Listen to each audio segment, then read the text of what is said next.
자신을 따르던 20대 부부를 노예처럼 부린 편의점 업주가 경찰에 붙잡혔습니다. 피해자 부부는 휴일도 없이 하루에 12시간씩 교대로 무려 24시간을 일했습니다.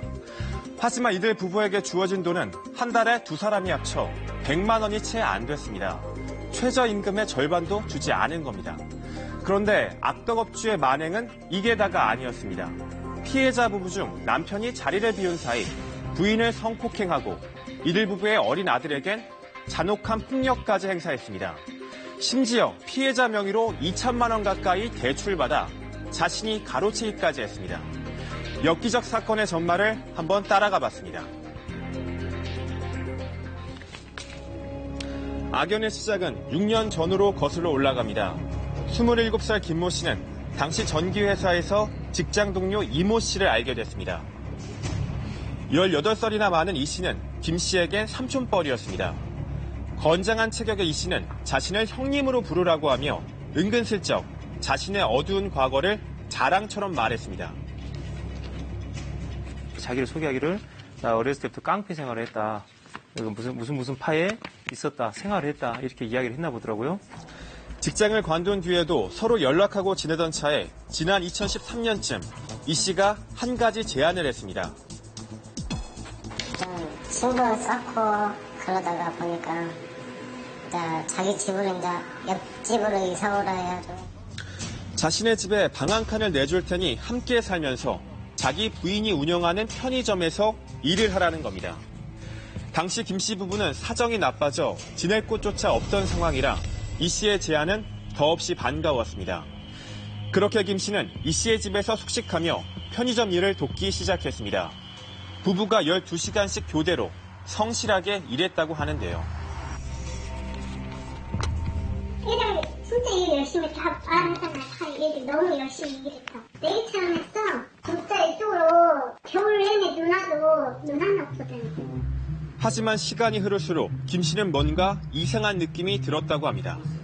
처음에는 이제 고맙다고 생각하기보다는 이제 가는 것을 좀 느낌이 좀 이상하더라고요. 지금 문제도 이제 거의 이제 얼추 이제 3,000원에서 4,000원밖에 계산을 안 했거든요.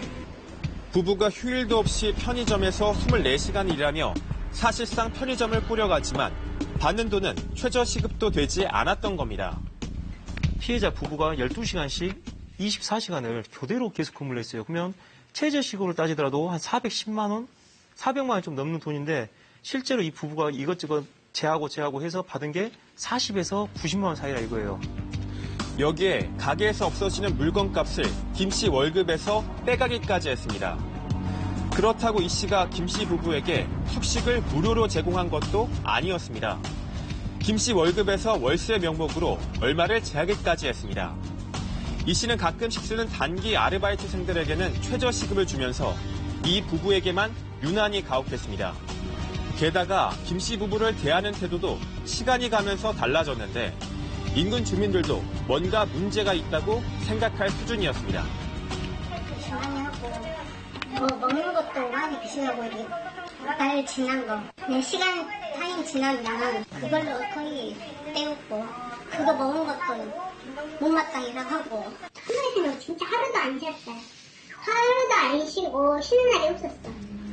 김 씨 부부에겐 5살 난 아들이 있었는데 심지어 이 씨는 아이가 칭얼거린다는 이유로 때리기까지 했다고 합니다.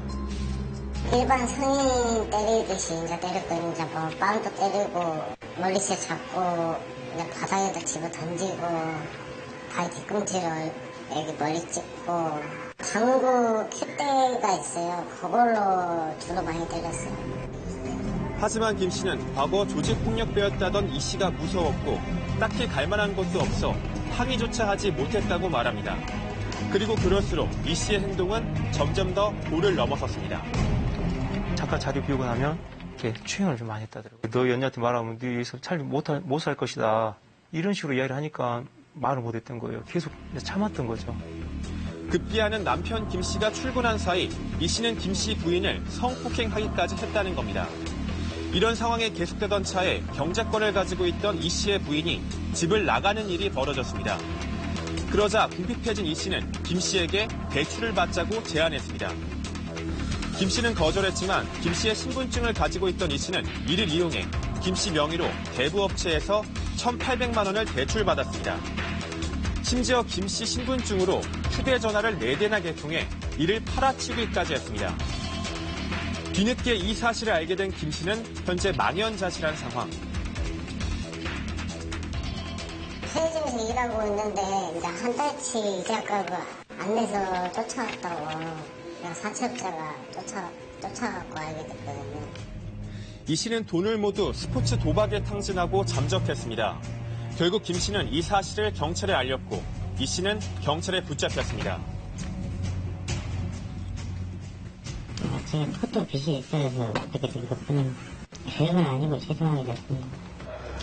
강압적인 이 씨의 태도에 반항할 수도 없었다던 피해자 김 씨. 그동안의 생활이 노예처럼 느껴졌다고 말합니다. 일을 그만두고 싶어서 이제 말을 하면 이제 일 못 그만두고 이제 그만두면 뭐 그냥 끈짝한 식으로 이야기를 하고 그냥 뭐 제가 느끼기에는 그냥 노예처럼 느껴졌거든요. 그런데 김 씨 부부는 이 씨의 강압에 의해 감금되어 있던 상황은 아니었습니다. 제 발로 떠날 수도 있었는데 왜 자신의 아들이 폭행을 당하고 노예처럼 대접을 받는 상황에서 스스로 벗어나지 못한 걸까?